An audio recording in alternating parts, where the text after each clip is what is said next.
Facebook live के जरिए जो भी जानकारी उपलब्ध है, जो इस समय जो भी अवेलेबल इन्फॉर्मेशन है, वो अब मैं आपको दूंगा और आपकी राय भी इस बारे में जानना चाहूँगा। भारत में medical admission, medical entrance exam NEET को लेकर इस समय अगर आप देखेंगे तो तमाम तरह के विवाद चल रहे हैं। जैसे national commission of backward classes, जिन्होंने एक बाकायदा चिट्ठी लिखी है केंद्र सरकार को और स्वास्थ्य मंत्रालय को कि आपको ओबीसी रिजर्वेशन इसमें लागू करना चाहिए। इसी तरह से कांग्रेस की प्रमुख नेता सोनिया गांधी ने केंद्र सरकार को लिखा है कि ओबीसी रिजर्वेशन लागू होना चाहिए। इसमें आरजेडी के तेजस्वी यादव ने भी केंद्र सरकार को कहा है कि ओबीसी रिजर्वेशन लागू होना चाहिए, और केंद्र सरकार खुद भी सुप्रीम कोर्ट में ये कह चुकी है कि ओबीसी रिजर्वेशन इसमें लागू होना चाहिए। ये सारा डेवलपमेंट आपको मालूम है, सारा कुछ अखबारों में काफ़ी कुछ छप चुका है। जैसे आज भी तमिलनाडु के का एक प्रतिनिधिमंडल शिक्षा मंत्री धर्मेंद्र प्रधान से दिल्ली में अब से थोड़ी देर पहले, लगभग 4 घंटे पहले, उन्होंने मुलाकात करके ये कहा है कि जो नीट है, जो एडमिशन का प्रोसेस है पूरा मेडिकल एंट्रेंस का, उसको स्थगित किया जाए और तमिलनाडु को इसमें से बाहर किया जाए। तो आप समझ रहे हैं कि इस समय देश में इसको लेकर कितना सारा विवाद मचा हुआ है।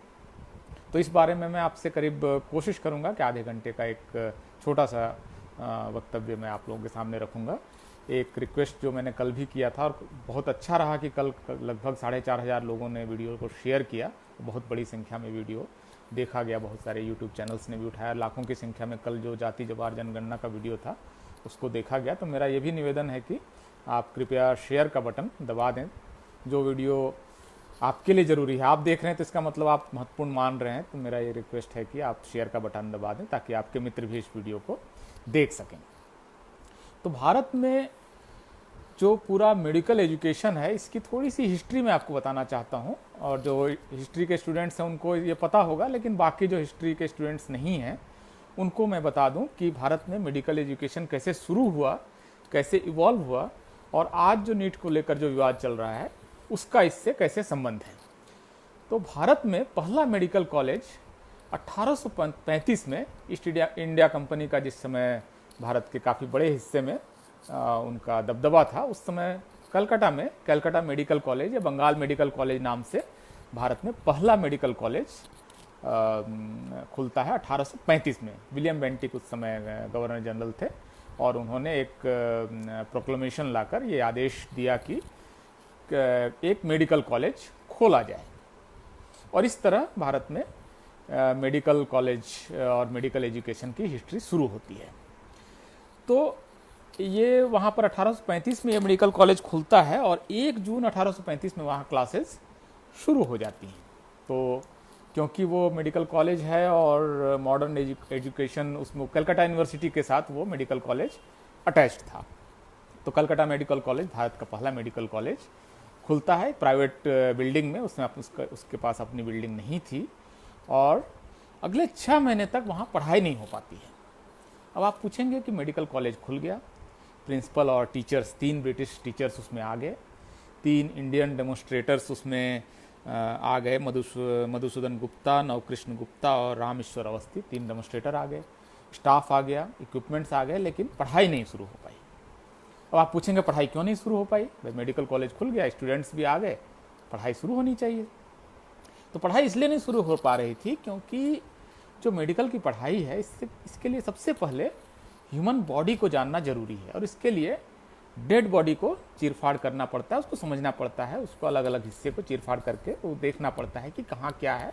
तो ह्यूमन एनाटॉमी एक तरह से पहला पेपर उस समय, और शायद अभी भी बहुत सारे मेडिकल कॉलेजेज में ह्यूमन एनाटॉमी जो है पहले पेपर के तौर पर पढ़ना था। अब चूंकि ब्रिटिश लोगों का मेडिकल कॉलेज था और ब्रिटिश या मुगल या उससे पहले के भी मुस्लिम शासक अगर आप देखेंगे तो भारतीय सोसाइटी का जो सबसे आगे बढ़ा हुआ, जो इलीट, जो कास्ट के हिसाब से अपर कास्ट, उन्हीं का इनके साथ लेना देना संबंध होता है। तो सारे स्टूडेंट जो आए वो हिंदू अपर कास्ट फैमिलीज से आए, कोई मिस्टर सेन, कोई मिस्टर बैनर्जी, इस तरह के स्टूडेंट्स आए। अब वो उनका शास्त्र जो है वो इस बात की इजाज़त नहीं देता है कि आप डेड बॉडी को छुएं।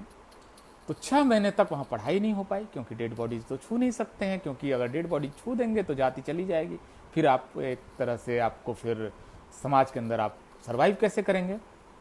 तो इस वजह से कलकत्ता मेडिकल कॉलेज में 10 जनवरी 1936 तक मेडिकल की पढ़ाई नहीं शुरू हो पाई, मतलब 6 महीने से ज़्यादा समय तक मेडिकल की पढ़ाई नहीं शुरू हो पाई। आखिर में मधुसूदन गुप्ता नाम के जो डेमोन्स्ट्रेटर थे, जो वहाँ जिनका एडमिशन भी हुआ था पढ़ाई के लिए, उन्होंने पहली डेड बॉडीज को टच करने का फैसला किया। इससे पहले बहुत बवाल हो चुका था, क्योंकि वो विद्यार्थी अपने घरों में जाके कह रहे थे कि हमें डेड बॉडी छूने के लिए कह रहे हैं। तो वहाँ पर जो स्टूडेंट्स हैं उनके माँ बाप आके कलकत्ता मेडिकल कॉलेज के गेट पर प्रोटेस्ट करने लगे कि आप हम लोगों का धर्म भ्रष्ट करना चाहते हैं, हम ये काम नहीं करेंगे, कतई नहीं करेंगे। तो इस बीच में मधुसूदन गुप्ता के पापा इसके लिए तैयार हुए और बहुत साहस के साथ अपने हाथ में वो कैंची और चीरा और चाकू लेकर, स्कैल्पल लेकर डायसेक्शन के लिए गए।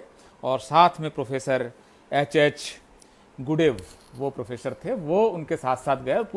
पूरा सारा कुछ लोग देख रहे थे उस तमाशे को कि ये मेडिकल की पढ़ाई करने के लिए डेड बॉडी को चीरा लगाएगा।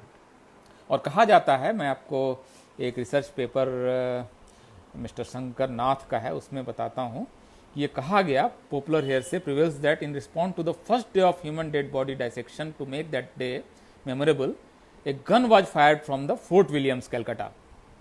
तो कलकत्ता में जो अंग्रेजों का किला था, वहाँ से एक बाकायदा तोप दागी गई कि भारत में पहली बार मेडिकल एजुकेशन की पढ़ाई शुरू हो गई है और अब मतलब डेड बॉडीज को चीरा लगाया जा रहा है, जिसका मतलब भारत में अब डॉक्टर्स बनने जाएंगे। हालांकि बाद में हिस्टोरियन है राजा विनय कृष्ण देव, उन्होंने लिखा है, it is said that a gun was fired from the rampart of Fort Williams, but it was not correct because whole event of the first day dissection was kept secret.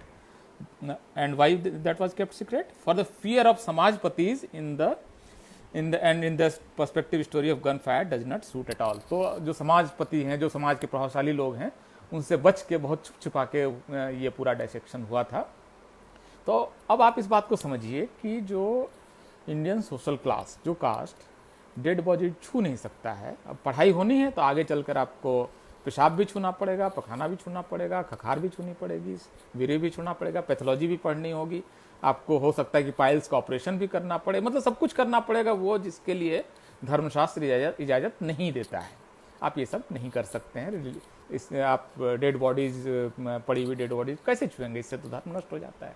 आप किसी और का पैखाना छुएंगे, मतलब टट्टी छुएंगे, ये कैसे पॉसिबल है? हिंदू धर्मशास्त्र के हिसाब से पॉसिबल नहीं है। तो ये एक्चुअली जो मेडिकल का प्रोफेशन है, जिसमें आपको टच करना है तमाम लोगों को, जो रजस्वला औरत है, स्त्री है, वो अगर आपके पास मरीज अगर आएगी तो उसको भी आपको टच करना है। भाई आप नहीं छू सकते हैं ना, रिलीजन के स्क्रिप्चर्स के हिसाब से तो टच नहीं कर सकते हैं। तो टच करने का इनका एक जो था ये करना पड़ा इनको। और इस वजह से मेडिकल प्रोफेशन जो भारत में इवॉल्व हुआ, तो जब पावर और पैसा आ जाता है तो रिलीजन अपना कलर चेंज करता है, कास्ट अपना कलर चेंज करता है। मैं आपको एक उदाहरण बताता हूँ। 1960s या 70s तक भारतीय फिल्मों में हीरोइन कौन थी, कौन नाच रही थी? आप देखेंगे सारी डांसर, सारी हीरोइनें वो थी जो आमतौर पर जिनके बारे में कहा जाता है कि उनका संदिग्ध जन्म हुआ था, जैसे वेश्याओं की बेटियां, नाचने वालों की बेटियां, उस परिवारों के लोग, पारसी, एंग्लो इंडियंस, इस तरह की आपको सारी हीरोइनें मिलेंगी। आप उस समय का आप हिस्ट्री देखिए। फिर जब पैसा आ जाता है पोस्ट 70s और 80s में, तो आप देखिए फिर माधुरी दीक्षित, फिर आपको अनुष्का शर्मा, उससे पहले हेमा मालिनी, और फिर वो सारा कुछ आप देखेंगे। उस चेंज को आप देख सकते हैं, इस चेंज को आप फील कर सकते हैं। तो यही हुआ, जब मेडिकल प्रोफेशन जब तक पैसे का नहीं था तब अलग तरह के लोग वैद्य थे, और पैसा आते ही अलग तरह के लोग वैद्य हो गए। तो उसी समय से अगर आप देखेंगे तो मेडिकल प्रोफेशन में एक हिंदू अपर कास्ट का डोमिनेशन जो है, वर्चस्व है, ये कायम है। और आज की जो लड़ाई है, मैंने आपको इतनी सारी कहानी सिर्फ इसलिए बताई कि आज जो नीट का मामला है ये आपको उस वर्चस्व से जुड़ा हुआ है, क्योंकि उसमें ढेर सारा पैसा है, विदेश जाने के मौके हैं, नर्सिंग होम खोलकर ढेर सारा पैसा कमाने का मौका है। इस जो प्रोफेशन है, इस पर एक तरह से जो अपर कास्ट का डोमिनेशन है, वर्चस्व है, ये कायम रखने की कोशिश जो है वही आज के इस विवाद के मूल में है। अब भारत में ये वर्चस्व कैसे कायम हो? आज़ादी के बाद से भी जो आप देखेंगे तो मेडिकल की जिस तरह से पढ़ाई हुई, उसमें दो फॉर्मेट बने। एक तो राज्यों के मेडिकल कॉलेज बने और एक सेंट्रल गवर्नमेंट के मेडिकल कॉलेज बने। राज्यों के मेडिकल कॉलेज में अपने अपने ढंग से उन्होंने रिजर्वेशन देना शुरू किया, और उसके बाद फिर केंद्र में भी SC ST का रिजर्वेशन लागू हुआ, राज्यों ने OBC का भी रिजर्वेशन देना शुरू किया।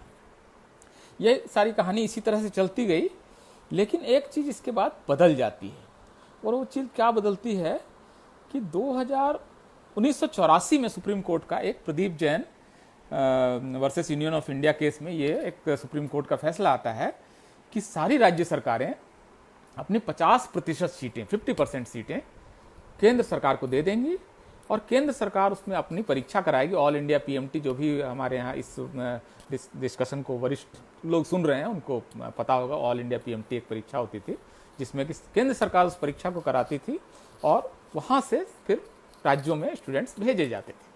तो 50% सीटें राज्यों से केंद्र सरकार ने अपने पास ले ली। ये 1984 का किस्सा है, 22 जून 1984।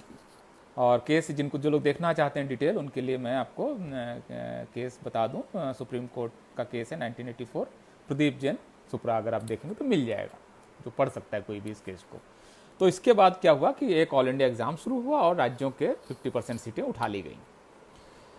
अब उसमें उन्होंने ना एससी का कोटा दिया, ना एसटी का कोटा दिया, ओबीसी का तो सवाल ही नहीं उठता है, तो उस समय ये कोई कोटा नहीं था। तो राज्यों से जो सीटें ली गई केंद्र सरकार के पास, वो केंद्र सरकार फिर अपनी परीक्षा करा के राज्यों के पास स्टूडेंट भेज देती थी। पर्पस ये था कि राज्यों के मेडिकल कॉलेज में देश भर के विद्यार्थी जाने चाहिए, और जिन राज्यों में मेडिकल कॉलेज और कम है या मेडिकल एजुकेशन का बहुत अच्छा स्ट्रक्चर नहीं है, वो भी मेडिकल की पढ़ाई कर सकें। इसके लिए बहुत ज़रूरी है, खास करके बिहार वगैरह जैसे राज्य जहाँ मेडिकल कॉलेज कम थे, उनके स्टूडेंट भी पढ़ सकें। इसके लिए ऑल इंडिया पीएमटी का प्रोविज़न आया। मुझे लगता है कि यहाँ तक मैं अपनी बात को बहुत स्पष्ट रूप से कह चुका हूँ। मेरी बातचीत अभी तक दो हिस्से में है। पहले हिस्से में मैंने आपको बताया कि भारत में मेडिकल प्रोफेशन की हिस्ट्री किस तरह से शुरू होती है, पहला मेडिकल कॉलेज, पहला डाइसेक्शन, पहला चीरा लगाना वगैरह वगैरह, और उनका upper caste domination in the field of medical science, ये आपको मैंने पहले बताया। और इसके बाद के हिस्से में आज़ादी के बाद का किस्सा है। तो 1984 आते आते सेंट्रल गवर्नमेंट ने काफ़ी कुछ अपने हाथ में ले लिया।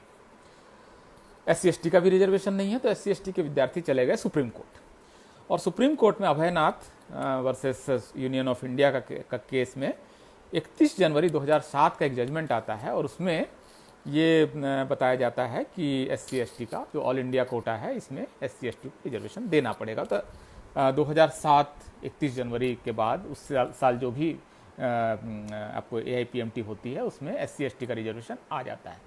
लेकिन यहाँ पर भी अभी OBC रिजर्वेशन की कोई चर्चा नहीं है। और आप ध्यान रखिए कि ये पीरियड कौन सा है, 2007 का पीरियड है।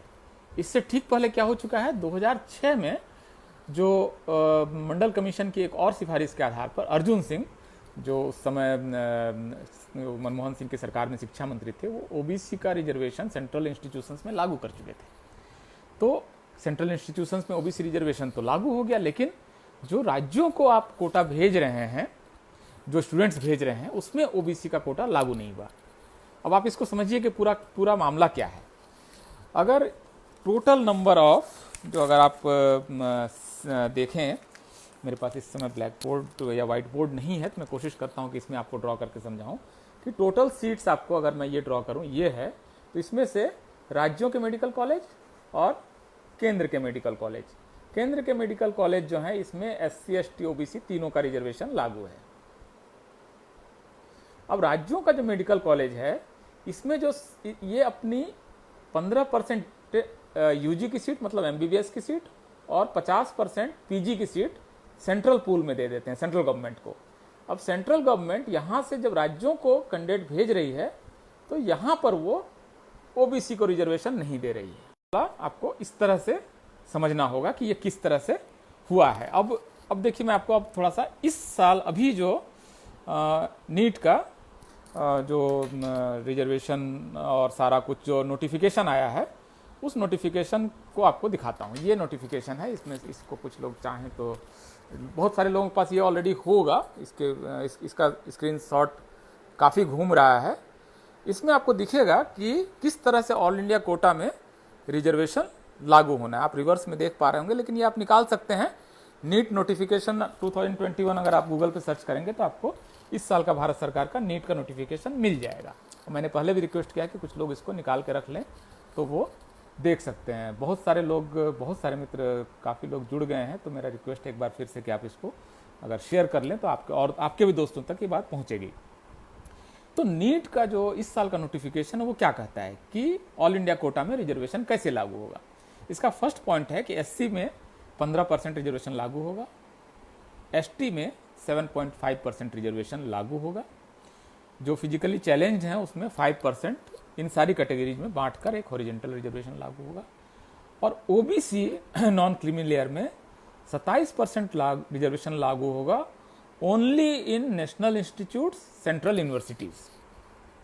इस बात को आप समझिए कि ये क्या मामला है कि ओबीसी का रिजर्वेशन जो ऑल इंडिया सीट्स राज्यों से ली गई हैं उसमें लागू होगा, लेकिन सिर्फ नेशनल इंस्टीट्यूट्स और सेंट्रल यूनिवर्सिटी। जैसे अगर यूपी के मामले में देखें तो यूपी अपनी 1400 सीटों में से 700 सीट अगर पीजी की सेंट्रल पूल में देता है, 50% पीजी की सीटें, तो वो 700 सीटें जब लौट के राज्यों में आएंगी, इन राज्यों के मेडिकल कॉलेजेस में आएंगी, तो राज्यों के मेडिकल कॉलेज में ओबीसी का कोई कैंडिडेट नहीं आएगा। इसका मतलब हुआ कि इफेक्टिवली जो यूपी में रिजर्वेशन लागू हो रहा है ओबीसी का, वो 27% नहीं, उसका आधा ही लागू हो रहा है। तो ये अब इसी के नीचे फिर एक नोट लगाया है कि जो केंद्र सरकार का नोटिफिकेशन है, इसमें आप देखिए कि इसके बाद एक नोट है लिखा हुआ है। ये नोट आप पढ़ सकते हैं, जिसमें कि ये आपका इसके बाद नोट है। तो नोट ये है, वो ये कह रहा है कि मद्रास हाई कोर्ट ने wide order dated 27/7/2020 in writ petition number 8324 of 2020 directed that a committee comprising the representative of DGHS, Government of Tamil Nadu, Medical Council of India and Dental Council of India would be constituted to do what? To set the term of implementation of OBC reservation in all India quota। तो भारत सरकार ये कह रही है कि Madras high court ने हमें आदेश दिया है कि ओबीसी कोटा कैसे लागू करें, इसके लिए आप एक कमेटी बनाएं। अब केंद्र सरकार ने एक ओबीसी कोटा लागू करने के लिए कमेटी बना दी, और कमेटी बनने के बाद आदेश तो ये था कि लागू करें, और सरकार के पास एक रिपोर्ट आ गई कि लागू करना है। अब केंद्र सरकार यहाँ पर एक खेल कर जाती है। खेल क्या है कि इसके बाद वो ओबीसी कोटा लागू करने की जगह उस कमेटी की रिपोर्ट को जाकर सुप्रीम कोर्ट को सौंप देती है कि आप ये देखिए, हमारी रिपोर्ट आ गई है। सुप्रीम कोर्ट को कहा गया कि आप 2015 से आपके यहाँ एक केस चल रहा है, सलोनी कुमारी केस, जो ओबीसी की लड़की है और ओबीसी का रिजर्वेशन मांग रही है। आप 6 साल से इस केस की सुनवाई कर रहे हैं, इसी केस के साथ आप इस रिपोर्ट को की भी सुनवाई कर दीजिए। अब जो केस 6 साल से चल रहा है उसमें केंद्र सरकार ने उस केस के साथ इस रिपोर्ट को नत्थी कर दिया, और आखिर में क्या कहा, मैं यूजीसी का नोटिफिकेशन पढ़ रहा हूँ। Therefore the reservation to OBC candidates in state surrendered seats under all India quota from the academic session 21-22 shall be subject to the outcome of the case pending before the Honorable Supreme Court in writ petition number 596 of 2015। ये सलोनी कुमारी case. तो सलोनी कुमारी case का जब तक फैसला नहीं होगा तब तक ओबीसी रिजर्वेशन नहीं दिया जा सकता, ये केंद्र सरकार कह के निकल गई। अभी केंद्र सरकार अगर चाहती कि इसको लागू करना है तो बहुत आसानी से इसको अभी लागू कर देती, और उस पर सुप्रीम कोर्ट अगर स्टे देता तो देख लेती। दूसरा इनके पास उपाय था कि एक ऑर्डिनेंस ले आते और उसको लागू कर देते, जरूरत पड़ता तो एक कॉन्स्टिट्यूशन अमेंड कर लेते। ईडब्ल्यूएस में अगर आप बगैर किसी डाटा के ईडब्ल्यूएस का आरक्षण आप 48 घंटे में लागू कर सकते हैं, तो भारत की आधी से ज़्यादा आबादी जिस सोशल ग्रुप की है, ओबीसी की 70 करोड़ से ज़्यादा लोग हैं, उनके लिए आप एक ऑर्डिनेंस क्यों नहीं ला सकते हैं? तो सरकार ने यहाँ पर बेईमानी कर दी, और बहुत दिलचस्प ये है कि ये बेईमानी करने का जो मतलब जजमान बैठे इस यज्ञ में, वो ओबीसी का जजमान बैठाया गया। धर्मेंद्र प्रधान को शिक्षा मंत्री बनाकर उनसे ये नोटिफिकेशन जारी कराया गया। तो ये खेल हो गया है आपके साथ। तो मेडिकल का प्रोफेशन, जिसमें आज की तारीख में इतना पावर है, इतना पैसा है, इतनी समृद्धि है, विदेश जाने के मौके हैं, उस प्रोफेशन में ओबीसी कम से कम आए, इसके लिए सारा काम हो रहा है। अगर अब आपका कोई किसी का भी ये कमेंट आता है कि इस पूरे राज्यों का कोटा, ऑल इंडिया कोटा और 2007 का केस और ये इस बार का नोटिफिकेशन अगर किसी को समझ में नहीं आया है, तो मैं संक्षेप में एक बार रैप कर दूंगा। आप में से कोई भी चाहें तो इसको आप एक बार पूछ लीजिए कि क्या समस्या इसमें, अगर कोई आपको समझने में, या मेरे अभी तक मैंने कोई ओपिनियन नहीं दी है, जनरली मैंने फैक्ट और वर्ष और नोटिफिकेशन का नंबर और सुप्रीम कोर्ट का ऑर्डर का नंबर यही बताया है। तो कोई अगर इसमें कोई आपको कोई चीज़ समझनी है कि इस बार के नोटिफिकेशन में ओबीसी का कोटा है नहीं है, ऑल इंडिया कोटा क्या होता है, फिर ऑल इंडिया में सीटें जो ली जाती है राज्यों से वो कैसे फिर राज्यों को लौटाई जाती है, कोई अगर कन्फ्यूजन हो तो आप एक बार पूछ लें, नहीं तो मैं अब आप अपनी बातचीत के आखिरी हिस्से में जाने की आपसे इजाज़त चाहूँगा। ठीक है अभिषेक जी, आप कह रहे हैं कि अच्छा समझा दिया। विनोद कुमार कह रहे हैं कि पिछड़ों को कांवड़ यात्रा पूजा पाठ से छुट्टी नहीं मिली है। सुभाष यादव जी का कमेंट है। अशोक राव कह रहे हैं तकलीफ़ किन लोगों को है, उन्होंने ऐसे शब्द का इस्तेमाल किया जो मैं बोलना नहीं चाहता हूँ। Central and state vacancies please elaborated. Prashant Alte साहब। विश्व यादव साहब कह रहे हैं फिर से समझाइए। ओके फाइन, मैं आपको संक्षेप में बता दे रहा हूँ कि फॉर्मूला क्या है।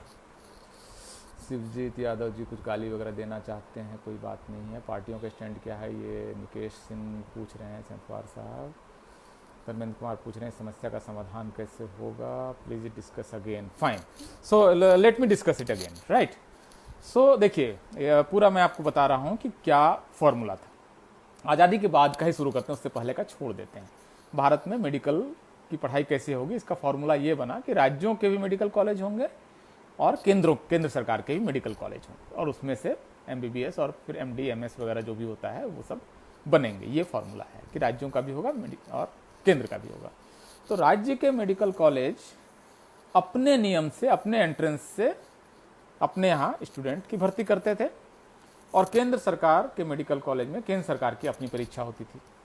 ये सिस्टम 1984 तक चलता रहा।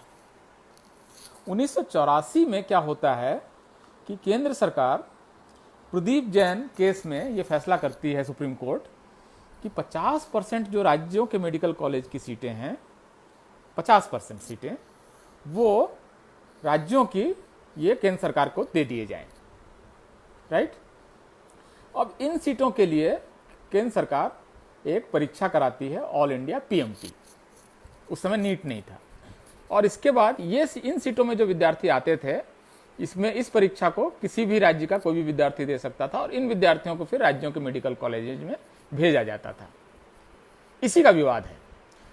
इस ये जो सीटें थी 50% जो राज्यों से ली गई थी, राज्यों के मेडिकल कॉलेज से, इसमें केंद्र सरकार कोई रिजर्वेशन नहीं लागू करती थी। ना SC, ना ST, ना OBC, कोई भी रिजर्वेशन नहीं, ना फिजिकली चैलेंज, कोई भी नहीं। 2007 तक यही व्यवस्था कायम रहती है। 2007 में बालाकृष्णन साहब उस समय चीफ जस्टिस थे, संभवतः या जस्टिस थे, उनकी बेंच ये फैसला देती है अभयनाथ केस में। 31/1/2007 में ये फैसला आता है कि इसमें SC ST को रिजर्वेशन दिया जाएगा। अब ये आधी जो सीटें इसमें राज्यों से जो ली हुई हैं, तो अब यहाँ से जो स्टूडेंट राज्यों के मेडिकल कॉलेज में जाने लगे, इसमें SC ST को रिजर्वेशन मिलने लगा। इससे पहले OBC का रिजर्वेशन लागू हो गया था 2006 में, अर्जुन सिंह ने लागू कराया था, तो OBC को भी रिजर्वेशन मिलने लगा, लेकिन ये सिर्फ केंद्र के मेडिकल कॉलेजेस में लागू हुआ, राज्यों में नहीं हुआ। इस वजह से हर साल OBC के सीटों का नुकसान होने लगा। OBC के विद्यार्थी सलोनी कुमारी इसके खिलाफ सुप्रीम कोर्ट जाती है, उसका केस पेंडिंग है। इसी बीच में तमिलनाडु में एक केस आता है, और तमिलनाडु के केस में तमिलनाडु का जो हाई कोर्ट है, मद्रास हाई कोर्ट, वो फैसला देता है कि आपको OBC का रिजर्वेशन राज्यों को में भी लागू करना पड़ेगा, राज्यों के मेडिकल कॉलेज में भी लागू करना पड़ेगा, और इसके लिए आप एक कमेटी बनाइए। कमेटी में कौन कौन रहेगा? डायरेक्टर जनरल हेल्थ सर्विसेज, वो केंद्र सरकार के रहेंगे, medical council of India, dental council of India, ये एक कमेटी बना दी गई, जिसको रिपोर्ट कहा गया 3 महीने के अंदर में सब सेटल कीजिए और लागू कराइए। इस कमेटी ने अपनी एक रिपोर्ट बनाई और ये कहा कि इसमें पोजीशन ली केंद्र सरकार ने कि हाँ, OBC को भी हमें रिजर्वेशन देना पड़ेगा जो हम राज्यों को सीटें भेज रहे हैं, लेकिन OBC का ये जो रिजर्वेशन है इसको केंद्र सरकार ने लागू नहीं किया। क्या कि इस रिपोर्ट को जाके वो सुप्रीम कोर्ट में सौंप आए कि सलोनी कुमारी का केस आपके यहाँ ऑलरेडी चल रहा है, इसको आप एक बार फिर से देख लीजिए, हमारी रिपोर्ट लागू करनी है लेकिन हम तो नहीं करेंगे, आप एक बार देख लीजिए। अब जो केस 6 साल से चल रहा है, जाहिर है वो अगले 20 साल तक चल सकता है, और जब तक चलता रहेगा तब तक OBC का रिजर्वेशन लागू नहीं होगा। ये है कुल स्थिति। इसी बीच में इस बार लागू करना था उनको। इसी बीच में धर्मेंद्र प्रधान एक दिन अचानक से नीट का एक नोटिफिकेशन जारी कर देते हैं और उसमें जो नोटिफिकेशन मैंने आपको पहले भी बताया कि उसमें क्या क्या है, कि जो इसका पेज नंबर 21 है इस साल का नोटिफिकेशन, उसको आप पढ़िए तो पता चलेगा कि एससी का रिजर्वेशन 15% सब जगह लागू होगा राज्य केंद्र में, एसटी का रिजर्वेशन 7.5% राज्य और केंद्र दोनों जगह लागू होगा, लेकिन ओबीसी का रिजर्वेशन जो है वो only in national institutes and central universities में लागू होगा। ये धर्मेंद्र प्रधान साहब शिक्षा मंत्री होने के नाते उन्होंने ये लागू कर दिया इस साल के लिए। इसका मतलब ओबीसी की सीटें इस साल भी जाएंगी। और ये जो पूरा मामला है, इसकी वजह से आपको ओबीसी का 4 वर्षों में सेंट्रल गवर्नमेंट ने राज्यों से टोटल सीटें ली थी 40,842 और ओबीसी की सीटों का नुकसान हो चुका है 11,027। इसमें अगर आप वेटरनरी डॉक्टर्स वगैरह भी जोड़ दें तो ये करीब करीब 20,000 ओबीसी की सीटों का नुकसान ऑलरेडी हो चुका है। इस साल और हो जाएगा, और ऐड कर लीजिए तो ये संख्या और चली जाएगी ज़्यादा। तो एक सरकार ऐसी है जो ओबीसी इतना करती है, तमाम तमाशा कर रही है। प्रधानमंत्री चुनाव के समय खास करके हर तीसरी चौथी सभा में कहते हैं कि मैं पिछड़ी जाति की माँ का बेटा हूँ, मुझे नीच कह दिया, हाँ मैं हूँ नीच जाति का, मैं ओबीसी माँ का बेटा हूँ, वगैरह वगैरह वो कहते ही रहते हैं चुनाव के समय। आप देखिएगा नरेंद्र मोदी की जाति किसी ने नहीं पूछी थी, वो खुद ही बताते हैं, मतलब आमतौर पर चुनाव के समय में वो बताते हैं इस बात का। तो अब ऐसी सरकार और जिन्होंने ओबीसी 27 मंत्री बना दिए और शिक्षा मंत्री बना दिया, वो ओबीसी का आरक्षण लागू नहीं कर रही है। अब सवाल ये है जो आप पहले ये पूछ रहे हैं कि इसमें क्या अभी किया जा सकता है। देखिए, इसका जो पूरा आंदोलन है वो खास करके दक्षिण भारत में है। मूवमेंट जो है, सड़क पर आंदोलन है, जो लोग पिछले साल एक अनीता नाम की लड़की जो 98% रिजर्वेशन स्टेट बोर्ड में लेके आती है और उसका जब एडमिशन नहीं होता है तो वो आत्महत्या कर लेती है, उसके खिलाफ वहाँ बहुत बड़ा प्रोटेस्ट होता है। डीएम के अपने घोषणा पत्र में शामिल करती है कि हम ओबीसी रिजर्वेशन लागू कराएंगे, और नीट जो है वो अगर नहीं होगा तो नीट से हम अलग हो जाएंगे तमिलनाडु में ऑलरेडी 50 से ज़्यादा मेडिकल कॉलेज हैं, वो अलग हो गया तो उनको वो तो फिर फायदे में रहेंगे। तो आप समझ लीजिए बिहार झारखंड के मुकाबले उनके मेडिकल कॉलेज कितने ज़्यादा हैं, और उसमें 2 तो वर्ल्ड क्लास मेडिकल कॉलेज उनके हैं। तो या आपको इवन केरल वगैरह में भी ये डिमांड है, उत्तर भारत में इसकी डिमांड कम है। अभी ओबीसी को आप समझिए ना कि आप नीट समझाइए, फिर ऑल इंडिया कोटा समझाइए, फिर आप उसमें अभयनाथ का जजमेंट समझाइए, फिर सलोनी कुमारी समझाइए, फिर मद्रास का जजमेंट समझाइए, उसके बाद कमेटी समझाइए, कमेटी की रिपोर्ट समझाइए, सुप्रीम कोर्ट का फैसला समझाइए। आप क्या ये 10 लाख और 20 लाख ओबीसी को इतना समझा पाएंगे? आप तो पढ़े लिखे प्रबुद्ध लोग हैं, आप इसको शायद समझ पा रहे होंगे, और आपने अगर थोड़ा बहुत खबर देखी होगी तो आपको समझ में आएगा। क्या इस देश में 10 लाख या 20 लाख की आबादी को आप इन जटिलताओं को समझा पाएंगे जिन जटिलताओं में इन्होंने आरक्षण को डाल दिया है? मतलब कुल मिलाकर इतना कॉम्प्लेक्स इसलिए बनाया गया है कि ये बहुत बड़े ज़्यादा लोगों तक ये समझ में ही नहीं आए। जो नीट की परीक्षा दे रहा है उसको तो समझ में आ रहा है, ओबीसी का जो आदमी पढ़ा लिखा है, लॉयर है, शिक्षक, उसको तो समझ में आ जाएगा। लेकिन आप समझिए कि किसान को आपको समझाना है जिसको कि नीट के बारे में कोई जानकारी नहीं है। किसान काफ़ी पढ़े लिखे भी हो सकते हैं, और समझिए कम कंपेरेटिवली पढ़े लिखे किसान को आपको समझाना है। कैसे समझाएंगे कि क्या नीट है, क्या AIPMT है, क्या फॉर्मूला है, क्या सुप्रीम कोर्ट का जजमेंट है, क्या ऑल इंडिया कोटा है, ऑल इंडिया के अंदर कैसे सब कोटा है, राज्यों को सीटें जाती है, सेंट्रल पूल होता है सीटों का। मतलब इतना कॉम्प्लेक्स आप कितना समझा पाएंगे? जबकि सरकार बहुत सीधे सीधे काम करती है। सरकार ने कहा कि ओबीसी रिजर्वेशन नहीं देंगे, उनका मामला तो इतना सिंपल है, आज कुछ नहीं अगर आप करते हैं तो ओबीसी रिजर्वेशन लागू नहीं होगा। तो स्टेटस को जो है, जो स्थिरता है इस समय की, जैसा है वैसे ही चलता रहे तो ओबीसी का नुकसान है।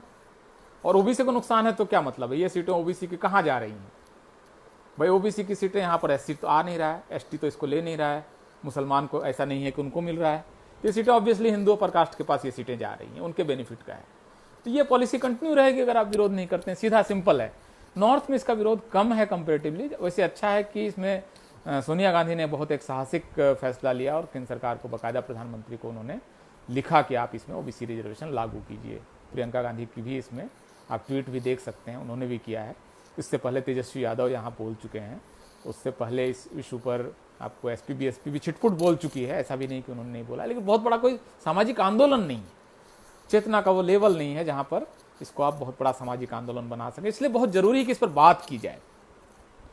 इस पर बहुत बात करने की इसलिए ज़रूरत है क्योंकि बहुत इंपॉर्टेंट प्रोफेशन है, बहुत पावरफुल प्रोफेशन है। बहुत एक एक डॉक्टर की एक समाज में एक क्या हैसियत है, आप इसको समझ सकते हैं। वो कितने लोगों को इन्फ्लुएंस करता है, कितना पावर बिल्ड करता है। तो इस प्रोफेशन पर जो अपर कास्ट डोमिनेशन है उसका इस देश को बहुत ज़्यादा फ़ायदा भी नहीं मिलता है। वो या तो विदेश भागने की कोशिश करते हैं या अपना प्राइवेट नर्सिंग होम वगैरह बैठा के या प्राइवेट कॉर्पोरेट हॉस्पिटल में जाने की कोशिश करते हैं। आप जानते हैं कि भारत में जो बेसिक मेडिकल हेल्थ केयर का जो पूरा गवर्नमेंट स्ट्रक्चर है उसमें SC ST OBC के ही डॉक्टर ज़्यादा हैं। उन्होंने ही कोविड में इस देश को संभाला है। जिन डॉक्टर्स ने, वो प्राइवेट हेल्थ केयर सिस्टम नहीं है, उनमें तो कई नर्सिंग होम बंद करके डॉक्टर बैठ गए, कई प्राइवेट क्लिनिक वो बंद करके चुपचाप बैठ गए उस दौरान इस देश में कौन डॉक्टर्स थे जो इस देश को संभाल रहे थे? तो वो SC ST OBC के डॉक्टर्स थे।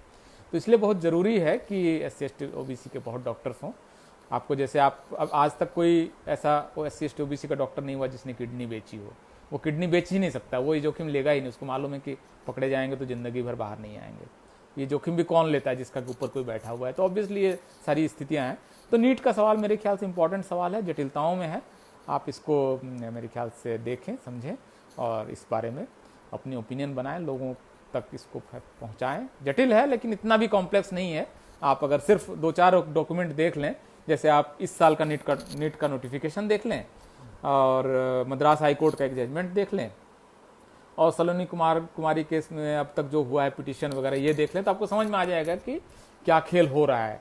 या इसमें जो खास करके तमिलनाडु सरकार जो कर रही है उसको अगर आप अखबारों में देख लेंगे तो ये समझ में आ जाएगा कि क्या हो रहा है। तमिलनाडु ही इस पूरे आंदोलन की जो युद्ध भूमि है, जहाँ पर ये संग्राम हो रहा है, वो तमिलनाडु है। तो इसमें बहुत ज़रूरी है कि आप खास करके इस बात पर नज़र रखें कि स्टालिन क्या कर रहे हैं, वहाँ के जो चीफ मिनिस्टर हैं, DMK क्या कर रही है, उस पर नज़र रखिए। तो इस हिसाब से आपको इस पूरे मामले को आपको समझने में आसानी होगी और आप इस पर एक सुसंगत, बिल्कुल साइंटिफिक, फैक्ट बेस्ड अपनी ओपिनियन बना पाएंगे। बहुत तरह का इसमें प्रपंच छल हो सकता है, इसलिए बहुत ज़रूरी है कि गवर्नमेंट का डॉक्यूमेंट देखें, गवर्नमेंट की वेबसाइट में जाके देखें।